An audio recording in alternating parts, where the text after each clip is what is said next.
Hill was fired after he made comments at the United Nations asserting Palestinian rights. Hill has always been very vocal in his support for Palestine and was speaking at the UN after being invited to commentate on the International Day of Solidarity with the Palestinian people. Hill was specifically faulted for the following comment.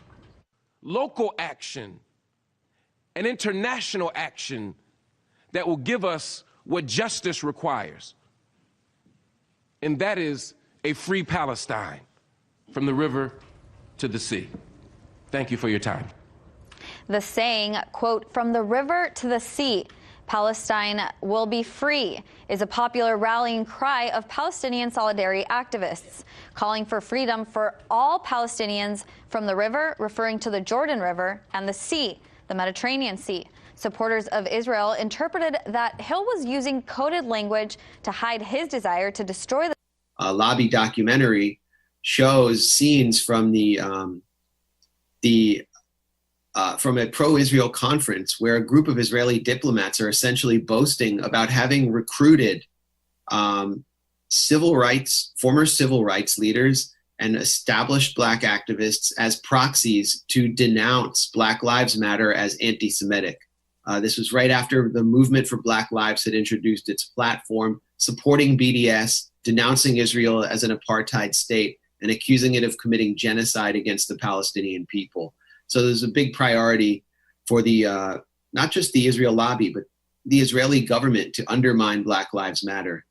And they not only claimed responsibility for op-eds in the Huffington Post by Black civil rights leaders and in other publications attacking Black Lives Matter as anti-Semitic, they You need to go.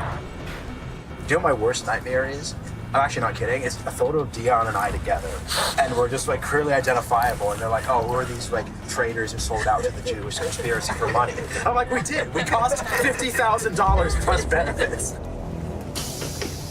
So they did a really job of getting me excited to show up and protest. It's kind of, the way you're putting it kind of sounds a bit like astroturfing. No. This is astroturf. No, this is actually the definition. There's a bus. What does that mean? So it's when you set up things. It's the difference between grassroots and astroturf.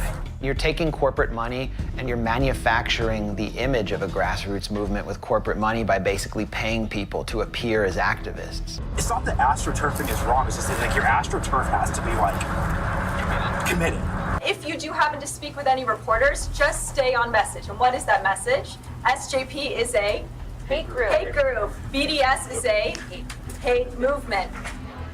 The only other thing you probably want to... For 2 whole years over a Russiagate chimera phantom, which doesn't exist, whilst in plain sight, at least when you got undercover reporters on the job, it can be seen that Israelgate has utterly dominated and distorted your own country's national interest.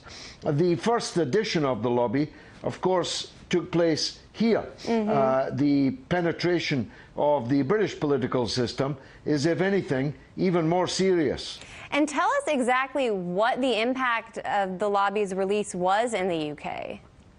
Well, virtually nothing, just like this in the United States. The mainstream media almost wholly ignored it, even though an Israeli embassy official, a proper PACA accredited diplomat, was caught on tape plotting to bring down